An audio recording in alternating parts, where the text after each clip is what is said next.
On this week's Vaticano, we pick up where we left off last week, accompanying the Diocese of Rome on its annual pilgrimage to the Shrine of Our Lady of Lourdes in France. It's a story of faith amidst the challenges of the pandemic, hope in a time of turmoil, and love of neighbor to the point of self-sacrifice. For this and a first-hand look at the healing and even miracles people experience at this extraordinary shrine in the foothills of the Pyrenees Mountains, stick around for the second installment of this special episode of Vaticano.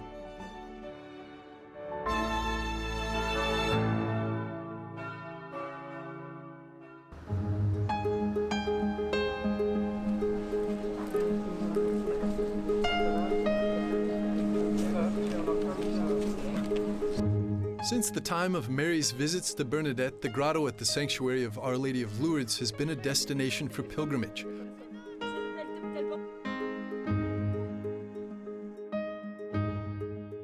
Already at the sixth apparition of Our Lady in February of 1858, there were 100 people with Bernadette at the grotto.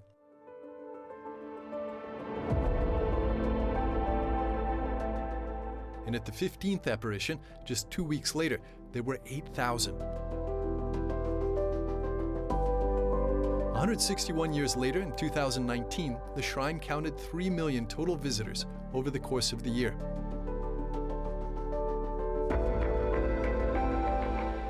Needless to say, with the pandemic, those numbers won't be repeated in 2020.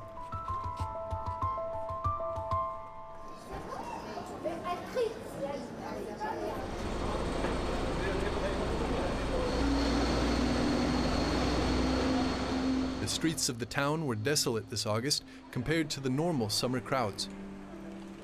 Many hotels and shops shuttered.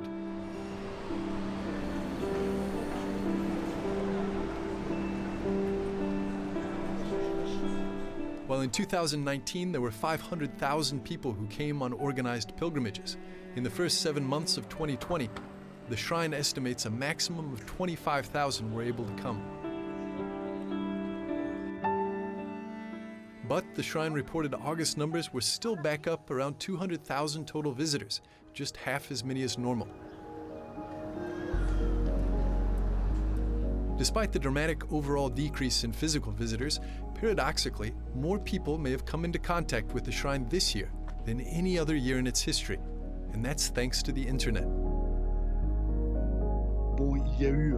In particular, there were record audiences online during the lockdown that we lived, where little by little the only link that existed between those who love Lourdes and want to live the spirit of Lourdes and us, the sanctuary, the chaplains, the spiritual life of the sanctuary, was the internet. And we installed a continual prayer at the grotto that has known a great influence and great number of visitors, and that permitted a community of prayer that was exceptional. And before we had on our website roughly 10,000 daily visitors, now we have passed 20, 30, 40, 50, and to arrive at 100,000 daily visitors.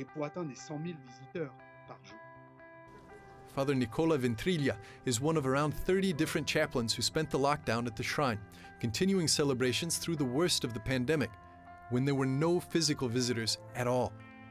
The period of lockdown was a period, let's say, peculiar, because we needed to get used to it. We were used to seeing this place always full of people. During the lockdown, it was just us chaplains here. And if at the beginning it seemed strange and bad, little by little we understood that this period was a great grace. Most of all, and thanks to the intuition of our rector, Monsignor Oliver Raduduba, he told us that we must be, that Lourdes must continue being what it is for the entire world. So it must be a place of prayer, that it is a lung of prayer for the whole world. What does that mean? It means that our life continues to be carried out in the heart of this place. What's the heart? The grotto.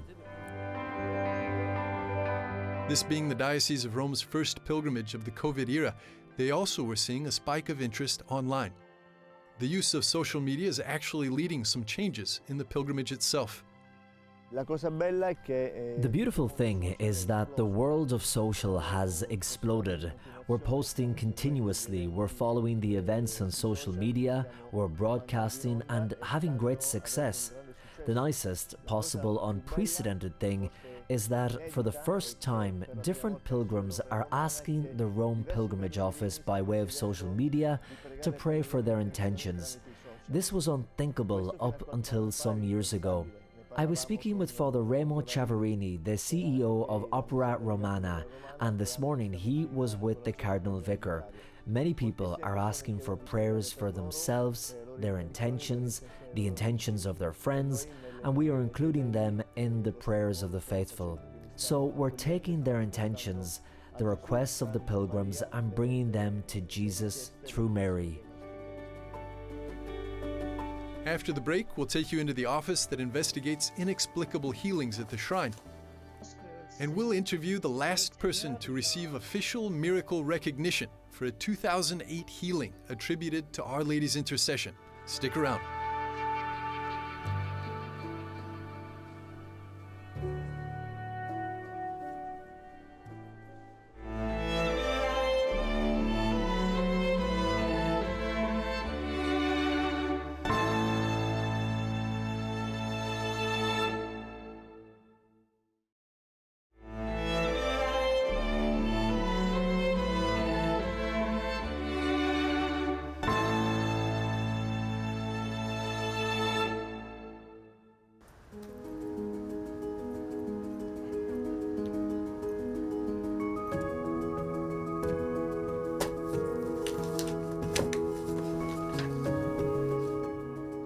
I have seen less people this year. However, I have seen a few that came and told me that they, allegedly were cured. The last one this morning. Okay, so this is a file. Dr. Alessandro De Franciscis, MD, is in charge of the Lourdes Shrine's Office of Medical Observations. There's a lady which literally ran into me because she felt she had to say energically that she had received graces from Our Lady. So there are, and they're always going to be, I must say, regardless of what's going to happen, because that depends from another. That's our Blessed Mother that knows her way to do. He's in charge of investigating inexplicable healings here. And despite the decrease in traffic to the shrine due to the pandemic, people say they're still happening. De Franciscis follows a multi-step process handed down by the future Benedict XIV called the Lambertini criteria to verify that healings were indeed medically unexplainable according to current medical knowledge. It's ultimately up to the bishop of the person's home diocese, then, to decide if a miracle has indeed taken place.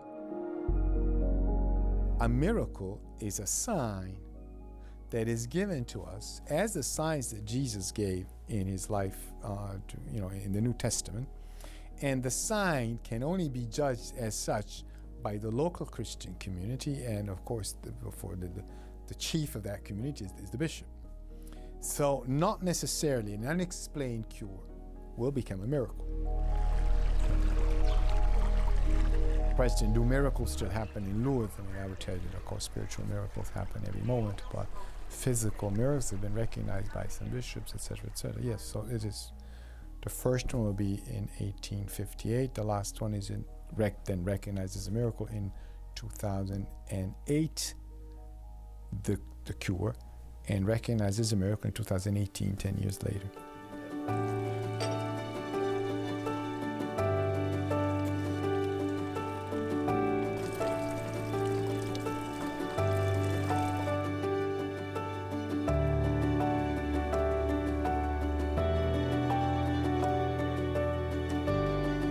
The recipient of that miracle was Sister Bernadette Mariau of the Franciscan Oblates of the Sacred Heart of Jesus in Beauvais, France.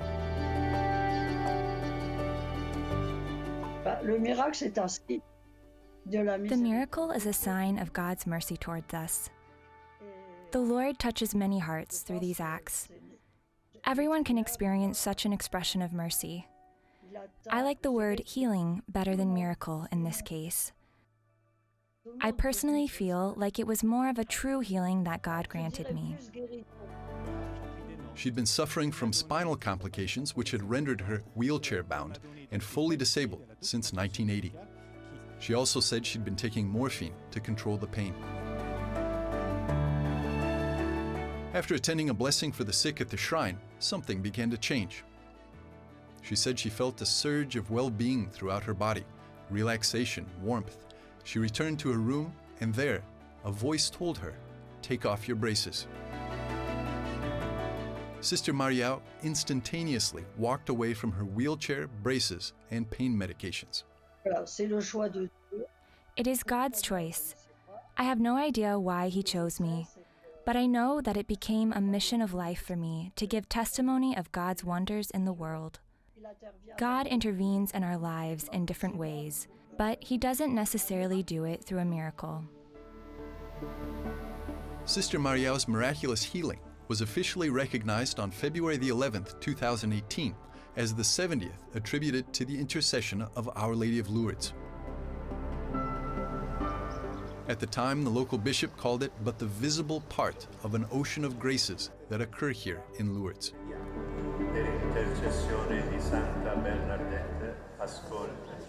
Sister Marião continues to return to Lourdes from her home almost 600 miles to the north.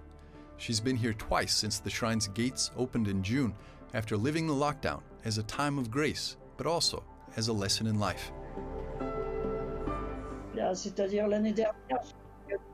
As for me personally, I made the most of this time, which I saw as a privilege.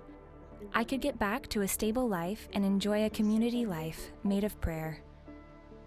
What the lockdown reminded me is the importance of the relationship with others. The virtual world has its advantages, but it will never replace the human relationship. According to the shrine, there have been more than 7,000 cases of unexplained cures since Our Lady first appeared to Bernadette in 1858.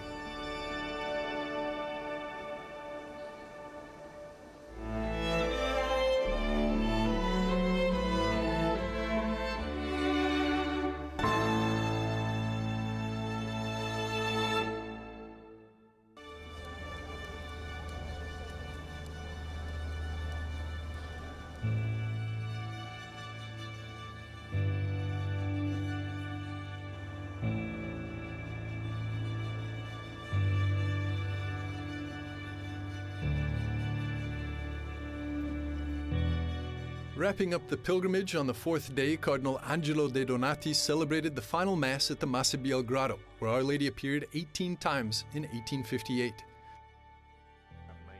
The Cardinal offered a Christian modification of the phrase that caught on in Italy during the pandemic to console people and boost solidarity.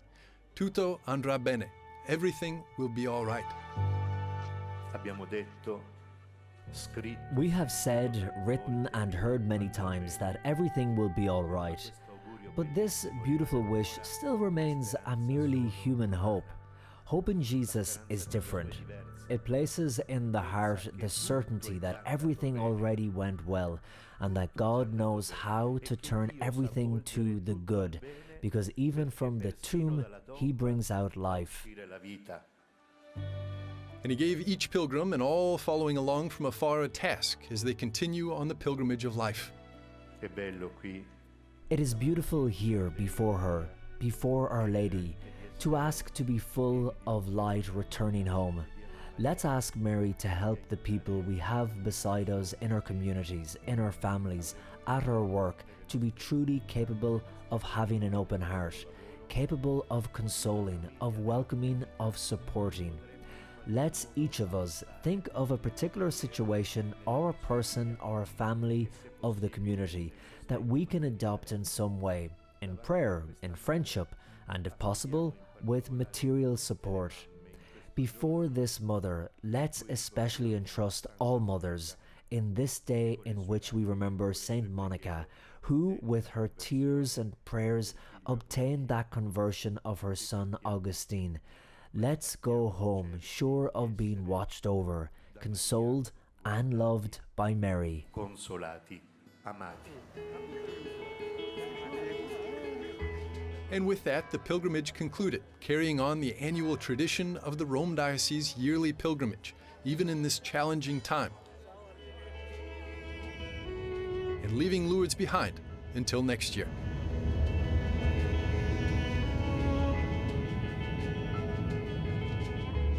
Stick around. After the break, we catch up with André Marie Vane, an 86-year-old resident of Lourdes, and she prayed for you during the pandemic.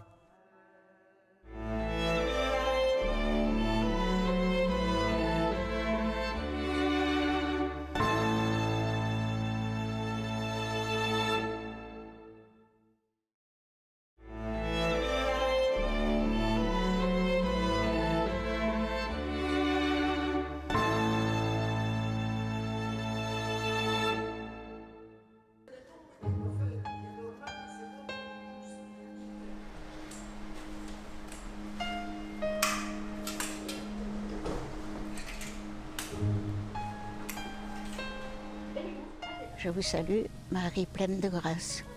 Le Seigneur est avec vous. Vous êtes bénie entre toutes les femmes, et Jésus, le fruit de vos entrailles, est béni.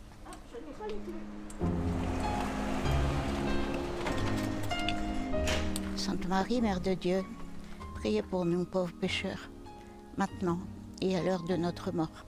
Amen.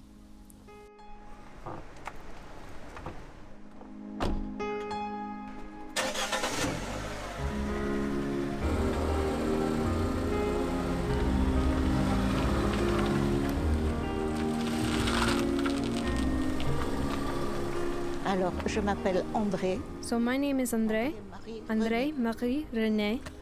I was born in Algiers. I'm 86 years old, and I have one son and 5 grandchildren. I have lived in Lourdes for 10 years. 10 ans. Merci.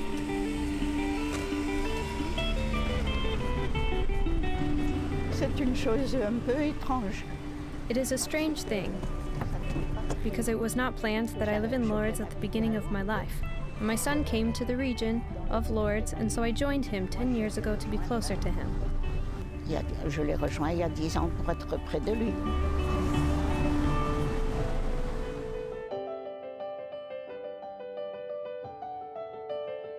Ma relation avec la Madone de Lourdes. My relationship with the Donna of Lourdes is the same that I have with Mary in general.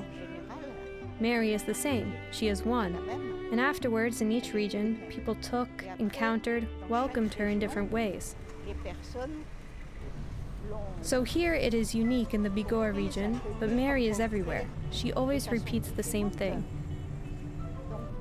She does not say something new, she repeats, "My children, pray for penitence." She repeats always the direction. She gives always the same direction to go towards Jesus. She keeps nothing for herself. Pour aller vers Jésus. Elle garde rien pour elle.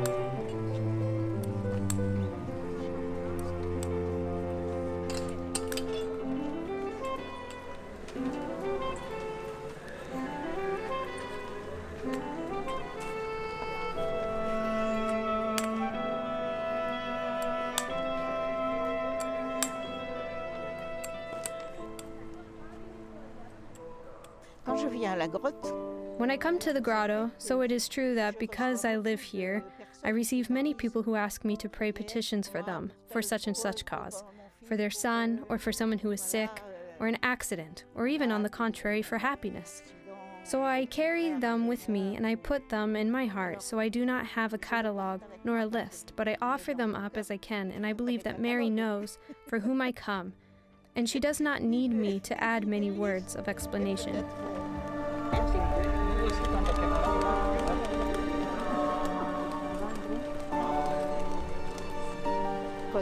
avec le confinement. With the quarantine, I did not come, of course, and afterwards, I didn't have a fixed program. Et après Sometimes I would come several days in a row, and then I would come the next week. It depends how I am, the weather, because I have to take the car, find somewhere to park, all of this. It has to all go together. But from my window, I can see the building of Lourdes, and I know where the grotto is, and that I am in Marie's house in this region.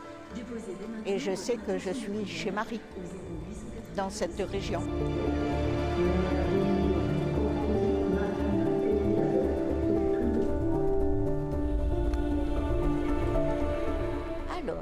How did I live the events of COVID? First, in giving this catastrophe to the mercy of God and asking for forgiveness for everything, for me and the others and everyone who was in need, and also in confiding to God all of the sick, all those who are healing them, everyone who is far from home and separated from their loved ones during these circumstances, all of this.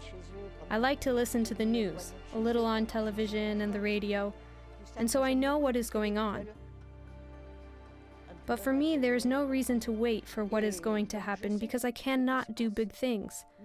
But what I can do is entrust in Jesus through Mary all the needs of the world, all of the wars that have been declared, all of the pain, there where the people who are in pain might not be able to pray. And if we are comfortable in our homes, thank the Lord, we can do this for them. But there, I think that events like this make it so that we return to a more essential spirit. Because now we tell ourselves that later, or tomorrow, we could leave, we could die. There are maybe some things to verify, to rectify. Et voilà. Mais nous portons dans la prière tous ceux et celles qui nous sont chers, nos familles, nos amis, les personnes malades, handicapées ou dans l'épreuve. Nous prions spécialement pour Virginie et ses parents, pour Lynn et Valérie, pour Patrice et Sylvie, pour tous ceux à qui nous avons promis. Pourquoi pour moi c'est un lieu spécial? Why is Lourdes a special place for me? Because Mary went out of her way 18 times to come to this territory.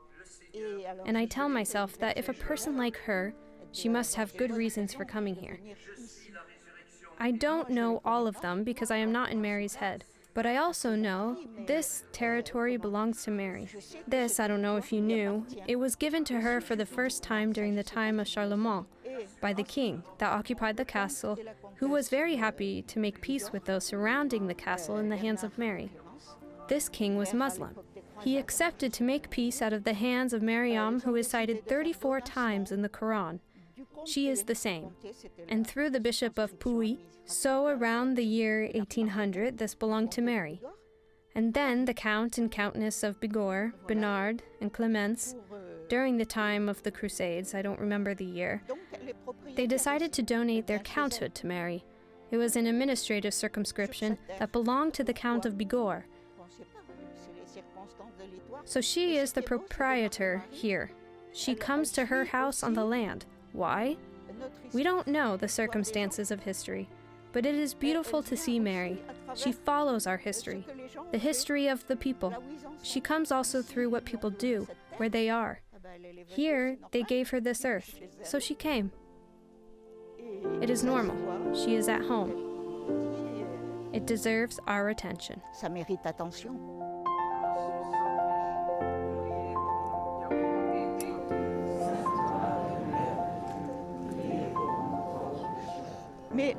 The life of every person is a permanent miracle, and you see this with age.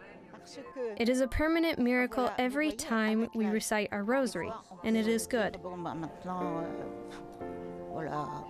I welcome them all into my heart. I have no problem with miracles. I know that God can do what He wants with whom He wants in His own time. I do not wait to see them. Even if we have had them recently here, the religious woman whom everyone is talking about, etc., but a miracle is also someone who did not want to smile, who now smiles. That's it, in every present moment. The circumstances that have brought me here, here I am. It is good on the property of Mary. sur la propriété de Marie.